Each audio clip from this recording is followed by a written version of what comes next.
38வது சங்கீதத்தில் 38ஆம் அதிகாரம் 13-14 வாசிங்கள்.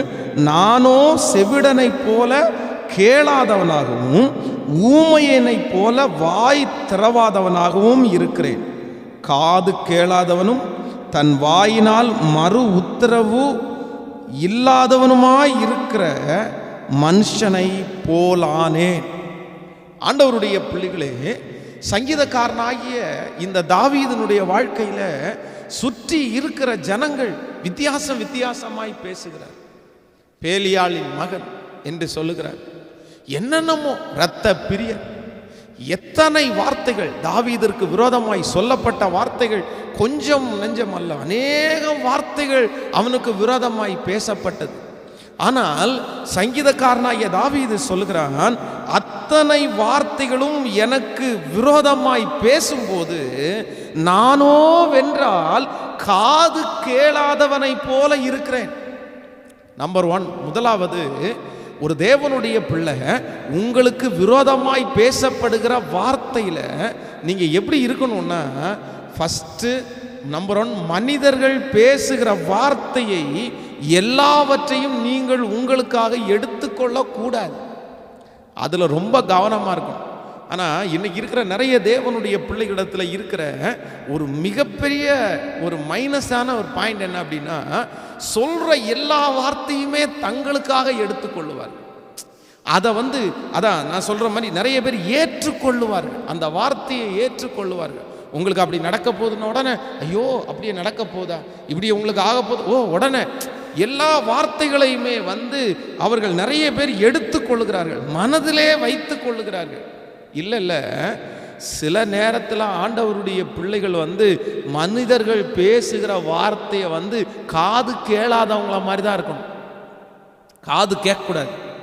நீங்கள் இந்த காரியத்தை சவுலுடைய வாழ்க்கையில் நீங்கள் வாசிக்க முடியும்.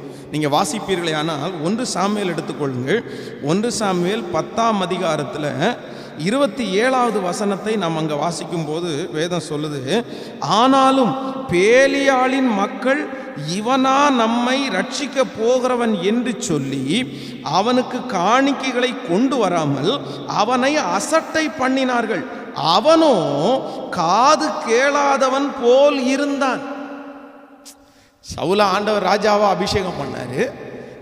சமஸ்த இஸ்ரவேல் ஜனங்களுக்கு முன்பாகவும் சவுல் பெரியவனா இருந்தான்.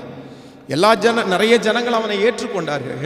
ஆனா ஒரு கூட்ட ஜனங்கள் மட்டும் என்ன பண்றாங்களாமா, வேதம் சொல்லுது பேலியாளின் மக்கள், ஆண்டவருடைய பிள்ளைகள் அல்ல, நல்லவங்க அல்ல, பொல்லாத ஒரு கூட்டத்தார் இவனா நம்ம ரசிக்க போறான், இவன் என்ன நம்மளை ரசிச்சிருவானா, இவன் நமக்கு தேவையா அப்படின்னு சொல்லி அவனை முறுமுறுக்கிற செய்தி, அவனுக்கு விரோதமாய் பேசப்படுகிற அந்த செய்தியை அவன் கேட்ட உடனே வேதம் சொல்லுது, அவன் எப்படி இருந்தானாமாமா, காது கேளாதவனாய் இருந்தான். அவன் ராஜாவாயிட்டான். ஏய் பேசினவன் எல்லாம் கூப்பிடு, அவனுக்கு ஒரு பனிஷ்மெண்ட் கொடுத்துருவோம். அவன் என்ன இப்படி பேசினான், ராஜாவுக்கு முன்பாக இப்படி பேச ஆரம்பிக்கிறானா அப்படின்னலாம் சொல்லலை. நமக்கு எதுக்கு தேவையில்லாமா அவன் பேசுகிற வார்த்தை, அதான் சிலர் சொல்லுவாங்கல்ல, அது குறைச்சிட்டு தான் இருக்கும். நம்ம ஏன் அதை விட்டுரு, அதை இது பண்ணிக்காத. ஆண்டவருடைய பிள்ளைகள் ரொம்ப கவனமாக இருங்க. நீங்கள் வார்த்தையை குறித்து எதில் நீங்கள் கவனமாக இருக்கணும்னா, பேசப்படுகிற எல்லா வார்த்தைகளையும் நீங்கள் கவனிக்கக்கூடாது.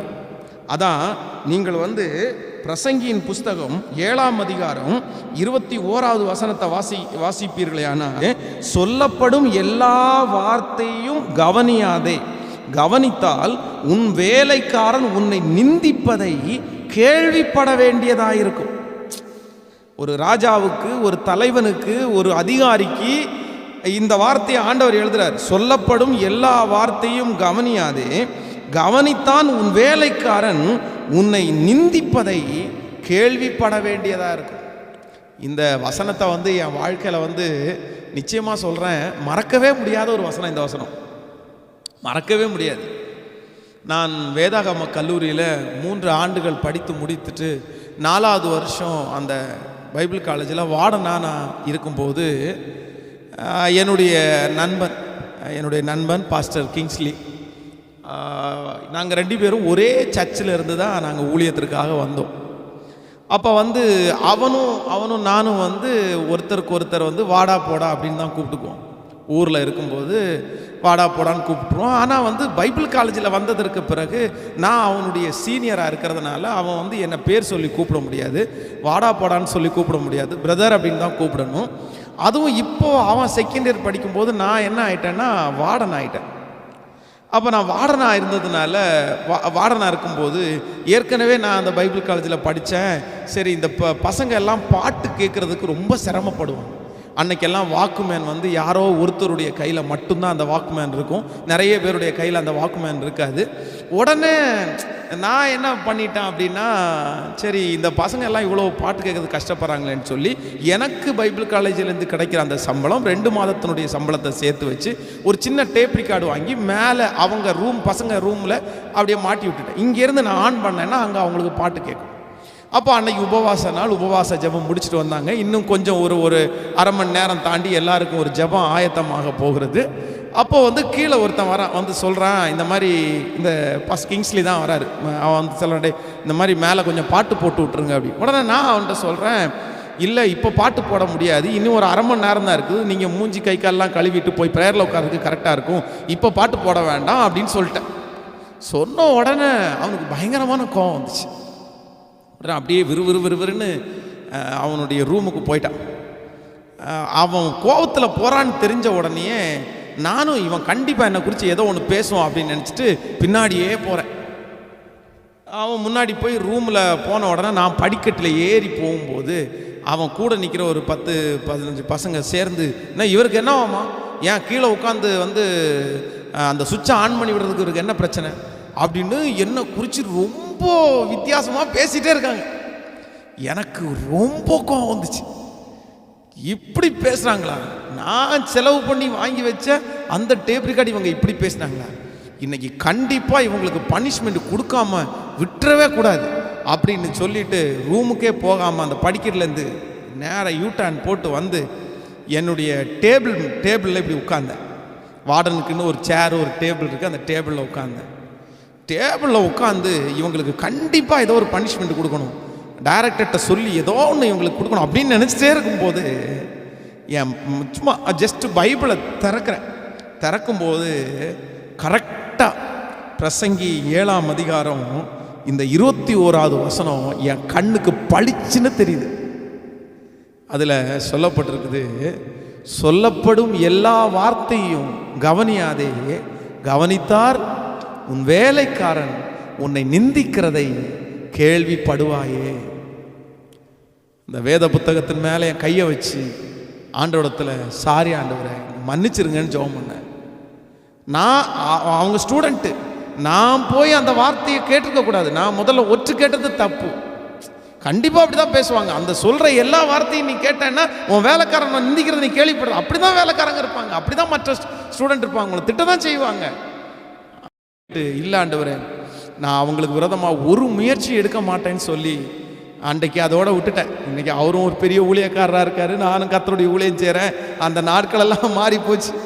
அதனால் ஆனால் இந்த சத்தத்தை கேட்டு கொண்டிருக்கிற, என்னை பார்த்து கொண்டிருக்கிற, நேரலையில் இருக்கிற உங்கள் எல்லாருக்காக நான் சொல்கிறேன், பிரதர் சிஸ்டர், இன்றைக்கு கூட இந்த ஜெபத்தைகளை நீங்கள் கேட்டுக்கொண்டிருக்கும் போதே மனுஷனுடைய வார்த்தையினால் நீங்கள் கலங்கி போயிருக்கலாம்.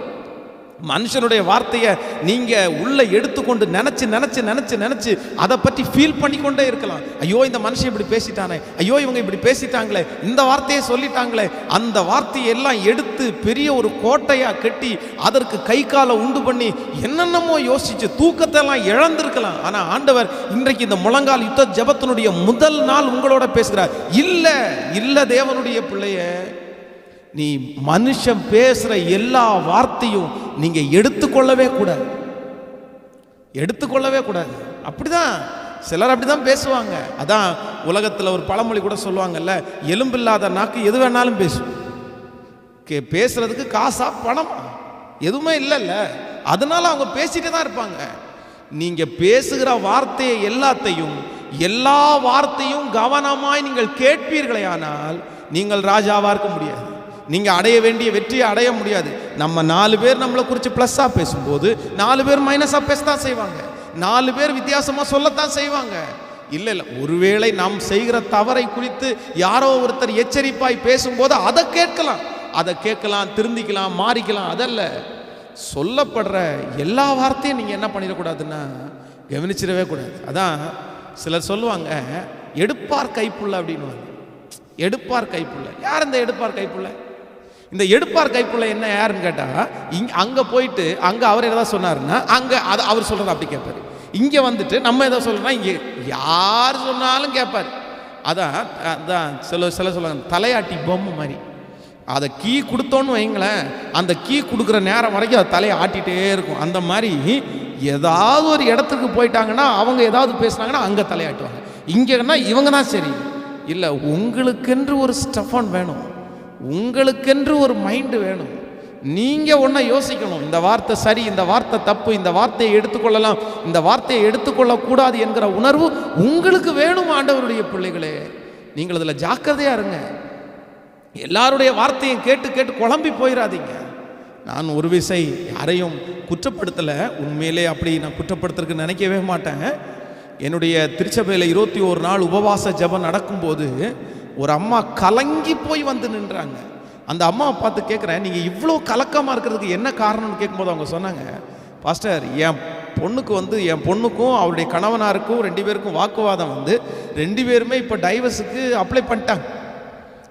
அது இன்னும் கொஞ்ச நாளையில் பிரிகிற மாதிரி சூழ்நிலை வருது. ஆனால் நான் இல்லை, தேவன் இணைச்சது, அவங்க பிரியக்கூடாதுன்னு ஜெபம் பண்ணிட்டு இருக்கிறேன். ஆனால் திடீரென்று ஒரு இடத்துல ஜெபிக்கிறதுக்காக போனேன். ஜெபிக்கிறதுக்கு போகும்போது அவர் என் தலை மேலே கையை வச்சுட்டு, உடஞ்சி போன பாத்திரத்தை இனி ஒட்ட வைக்க முடியாதுமா, நீ உன் பிள்ளைக்காக அழுறதை விட்டுரு அப்படின்னு சொல்லிட்டாரு. ஐயோ, ஆண்டவரும் என்னை கைவிட்டாரே, அப்போ ஆண்டவராலேயும் முடியாதா அப்படின்னு ஒரு கேள்வி கேட்டாங்க. நான் ஷாக் ஆயிட்டேன். நான் சொன்னேன், இல்லை, ஆண்டவர் எப்பேற்பட்ட காரியத்தையும் திருப்ப வல்லவர். நீங்கள் ஏன் அந்த வார்த்தையை பெரிய வார்த்தையை எடுக்காதீங்க, விட்டுருங்க. ஆண்டவர் எப்போ மைனஸாக பேச மாட்டார், ஜெபம் பண்ணுவோம் அப்படின்னு சொல்லி அந்த 21 நாட்களும் அவர்களுக்காக ஜெபித்து ஆண்டவருடைய ஒரு மிகப்பெரிய கிருபையினால அந்த பிள்ளையும் அந்த கணவனாரும் ஒன்று சேர்ந்து இன்றைக்கி சந்தோஷமாய் வாழ்ந்து கொண்டிருக்கிறார்கள். ஈவன் ஆண்டவருடைய பிள்ளைகளுக்கு கூட நான் சொல்கிறது தான், ஆண்டவருடைய பிள்ளைகளுக்கு சொல்கிறது கூட அதான், பேசப்படுகிற எல்லா வார்த்தையும் எடுத்துக்காதீங்க. அதை யோசிச்சு பாருங்க, அதை திங்க் பண்ணி பாருங்க. அவங்கவுங்க மனசில் இருக்கிறத சொல்கிறாங்க, அவங்களுக்கு என்ன பாதையில் கடந்து போனாங்களோ அதை சொல்கிறாங்க. நிறைய மனிதர்கள் சுயமாய் தான் இன்றைக்கு பேசி கொண்டிருக்கிறார்கள், அவர்களுடைய ஐடியாவை தான் பேசிட்டு இருக்காங்க. நோ, இல்லை ஆண்டவருடைய பிள்ளைகளே, அவங்க ஐடியாவை நீங்கள் கேட்கவே கேட்காதீங்க. ரொம்ப தவறு. ஒரு விசை ஒரு பிசாசு பிடிச்ச ஒரு வாலிப தங்கச்சி பிசாசு பிடிச்ச பிள்ளைய போல கொண்டு வந்தாங்க. அப்போது அந்த பிசாசு பிடிச்சது போல இருக்கிற அந்த பிள்ளை வந்தாங்க, ஜெபம் பண்ணாங்க. உடனே அவங்க அப்பா அம்மா 2 பேரும் சொல்கிறாங்க, இவன் மேலே பயங்கரமான பிசாசு இருக்குது அப்படின்றாங்க. ஓ அப்படியா அப்படின்னு சொல்லிட்டு நானும் கொஞ்சம் நேரம் ஜெபம் பண்ண ஆரம்பிக்கிறேன். ஜெபம் பண்ண ஆரம்பித்த உடனே அதே போல் அந்த சகோதரி அந்த அந்த பொண்ணு அவங்க முடியை பிரித்து போட்டுட்டு இப்படியே இது பண்ணிகிட்டே இருக்காங்க. நான் ஜெபம் பண்ணதை நிறுத்தினேன். கொஞ்ச நேரம் அவங்கள்ட்ட பேசும்போது தான் தெரிஞ்சிருச்சு. நான் சொல்கிறேன், நீங்கள் ஆடுறது உங்களுக்கு தெரியுதா, நீங்கள் தலையை விரிக்கிறது உங்களுக்கு தெரியுதா, நீங்கள் துணியை கிழிக்கிறது உங்களுக்கு தெரியுதா? அது ஆமாம், எல்லாமே எனக்கு தெரியுது. நான் சொல்கிறேன், சுயநினைவு சில நேரத்தில் இருக்காது.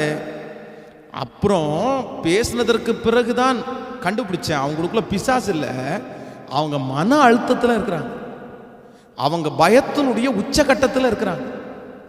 அதுதான் அவங்கள அப்படி ஆக்ட் பண்ண வைக்குது. அப்போ நான் சொன்னேன், இல்லை இவங்களுக்கு பிசாசு இல்லை, நீங்கள் தப்பாக நினச்சிட்டு இருக்கிறீங்க. இவங்களை இல்லை அவங்க சொன்னாங்க இவங்க சொன்னாங்கன்னு கேட்டுக்காதீங்க. அப்புறம் அந்த சகோதரியை உட்கார வச்சு எல்லாத்தையும் கேட்டால் அவங்க உண்மையிலே மன அளவில் பாதிக்கப்பட்டாங்க. இப்போ ஆண்டவருடைய பிள்ளைகளே, ஒன்று நினைத்து கொள்ளுங்கள், ஒரு நாள் ஒரு தப்பை பண்ணிடக்கூடாது. எதுனா, மனுஷங்க பேசுகிற எல்லா வார்த்தையும் என்ன பண்ணிடக்கூடாதுன்னா எடுத்துக்கூடாது. உங்களுக்கு ஒரு வியாதி வந்துச்சுன்னு வைங்களேன், அந்த வியாதியில் 10 பேர் உங்களை குறித்து இவங்களுக்கு இந்த மாதிரி தான் ஒரு வியாதி வந்துச்சு, அவங்க இறந்துட்டாங்க, இவங்களுக்கு இப்படி ஒரு வியாதி வந்துச்சு, அவங்க ஒன்றும் இல்லாமல் போயிட்டாங்க, அப்படி இப்படின்னு சொல்லலை. நான் சொல்கிறேன், அந்த வார்த்தையை நீங்கள் எடுத்துக்காதீங்க. அந்த 10 பேர் அப்படி போனாலும் 11வது ஒரே ஒரு ஆள் உங்களை கர்த்தர் சாட்சியாக நிறுத்த முடியும். உங்களை கர்த்தர் சாட்சியாக நிறுத்த முடியும். உங்களை விட்டுருவார் ஆண்டவர், உங்களை விட்டுருவார். ஏன் அந்த நம்பிக்கை நமக்கு வரல? ஏன் அந்த விசுவாசம் உங்களுக்கு வரல? அதனால் சொல்லப்படுகிற எல்லா வார்த்தையும் கவனிக்காதீங்க.